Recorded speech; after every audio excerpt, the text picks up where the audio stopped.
So away we go for two clubs who laboured in the second division last season. A real thrill for the new season to come around, and the referee for their opening game, Roger Milford, one of the real characters on the refereeing circuit, his 9th year on the Football League list. Millwall have had to change from their normal all-blue strip to the change strip of yellow and black. It's sure to be a brisk encounter, this. That's the style of the two clubs. And it will be helped, I would feel, by the morning rain, which has really slicked up the pitch. And there's more of a feel of mid-season about this than the first day of the season.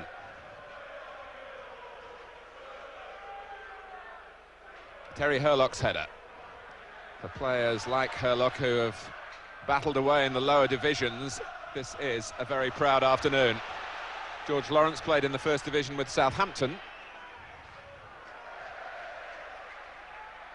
And it's Lawrence who jumps again and prods it on to Teddy Sheringham.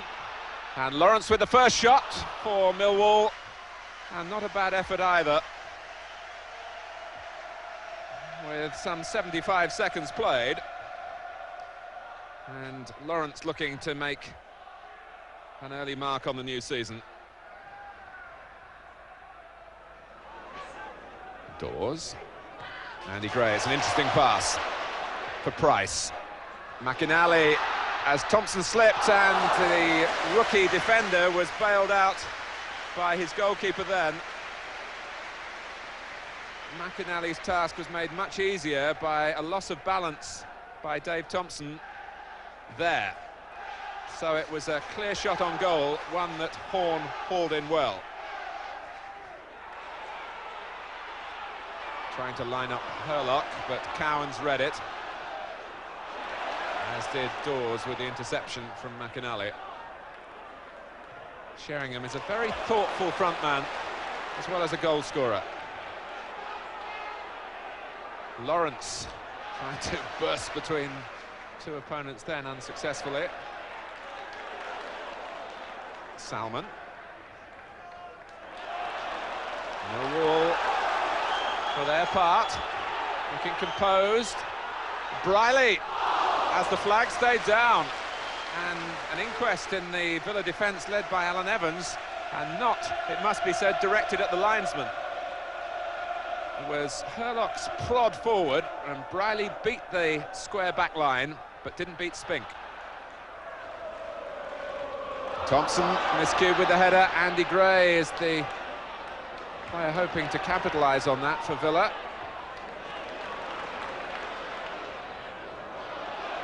Lawrence aiming for Sheringham, but only finding the head of Keown. But Hurlock finds Sheringham, and Hurlock again. Lawrence outside him. Cascarino, Sheringham and O'Callaghan in the middle. Briley. O'Callaghan may have called there. Briley seemed to let it go. And Millwall, just at the time where that attack was losing its purpose and direction, do get a free kick.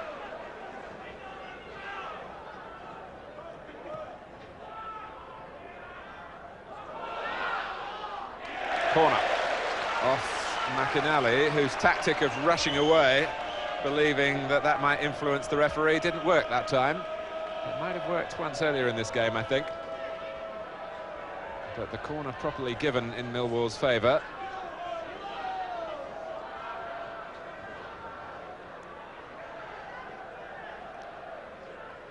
Taken by O'Callaghan. Cascarino! Tony Cascarino has already put his trademark on the first division with 20 minutes gone.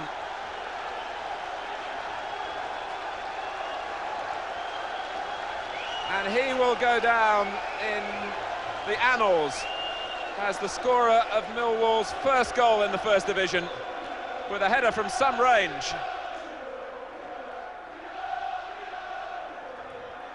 And some 7,000 Millwall fans who have made the journey to the Midlands from South London already have a special memory.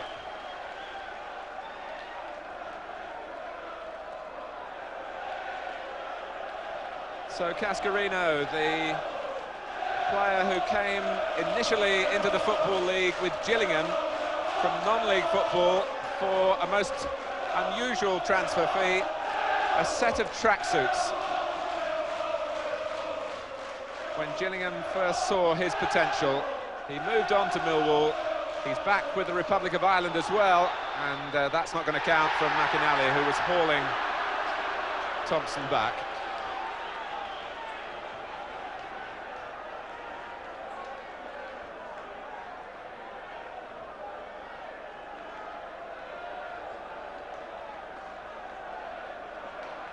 Well, Jack Charlton called him back right at the last into the European Championship squad. He made a couple of appearances too in West Germany in the summer. So life gets better and better for Tony Cascarino.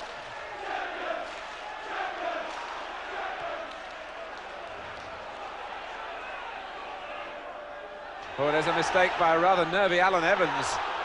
Sheringham finding Dawes. It's Cascarino again! He's scored again! This is incredible!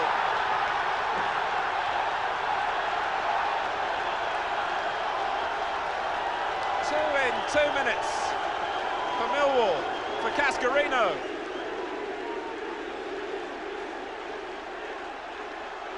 Evans was caught out. Ian Dawes saw the opportunity to get forward and cut it back perfectly for Cascarino, who I don't think hit it totally cleanly, but it was well wide of Spink and just inside that far post. Lawrence has seen a lot of the ball, but not to any purpose that time, and it's the other number 7 involved, Paul Birch. Andy Gray's onside, Horn's got to come. I would think that would be a penalty. It is. And Villa, through Andy Gray, may be taking the first step back up the ladder. Horn had to come. Gray, I think, was happy to look for the penalty, but he got it. Andy Gray, that is, because it's Stuart Gray now presiding at the penalty and scoring 2-1. It's a rip-roaring start to the First Division season at Villa Park. We've had just half an hour. We've had 3 goals, and some of the home team's morale restored here by the calmness of Stuart Gray.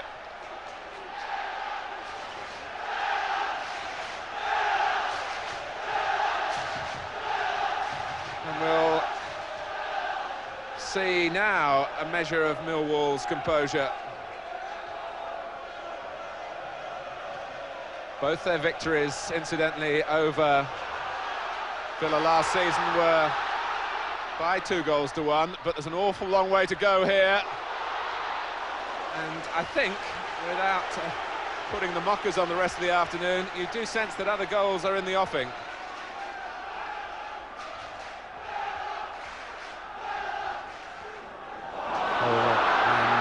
Dawes and Horn between them, getting into a right mess, and it's left McInally with the equaliser. Dear oh dear.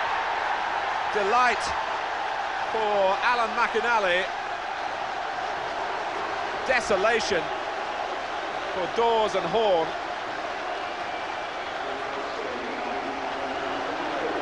Well, Ian Dawes has only been a Millwall player for a couple of days, and maybe that explains this dreadful episode here from the Millwall viewpoint, but not for Aston Villa, who have made up the ground that they lost to Cascarino. 2-2. We've had a minute of time added on by Roger Milford.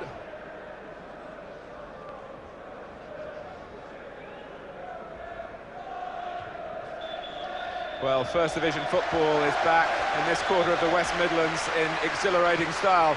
Not perhaps from the coach's viewpoint. Tony Cascarino pounced twice inside 22 minutes for Millwall, but Aston Villa, certainly under Graham Taylor, would never lay down and die.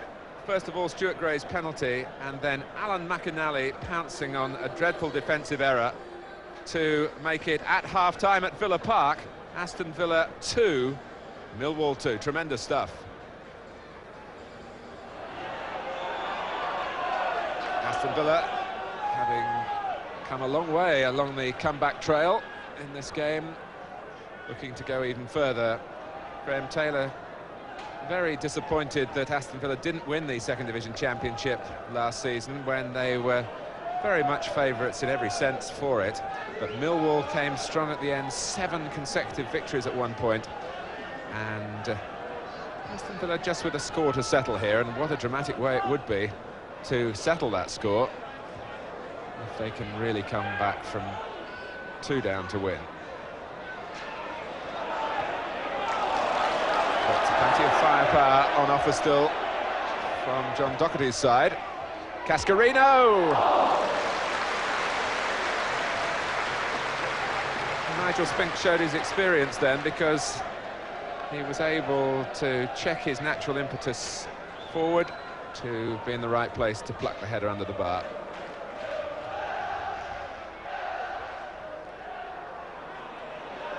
Birch. Gage wanting the return pass from Cowans, who obliged. And it needs just a touch, and it's not there. First of all from Thompson, and then beyond him from David Platt. But that was the Gordon Cowans that we knew so well here for so many years at Villa Park, to set it all up by finding Gage, who delivered the cross. It's a case of what Roger Milford adds on for stoppage time. It's only a matter of 20 seconds. Nothing to separate in the end the two top clubs in last season's Second Division, but the greatest satisfaction surely for Millwall, even though they lost the 2-goal lead given to them by Tony Cascarino. Villa replying with Stuart Gray's penalty, and then Alan McInally's equaliser just before half-time. But Millwall's first match in Division 1, it's brought their first point, while Villa will be wondering whether they will still be haunted by last season's inability to win at home. The final score at Villa Park, it's Aston Villa 2,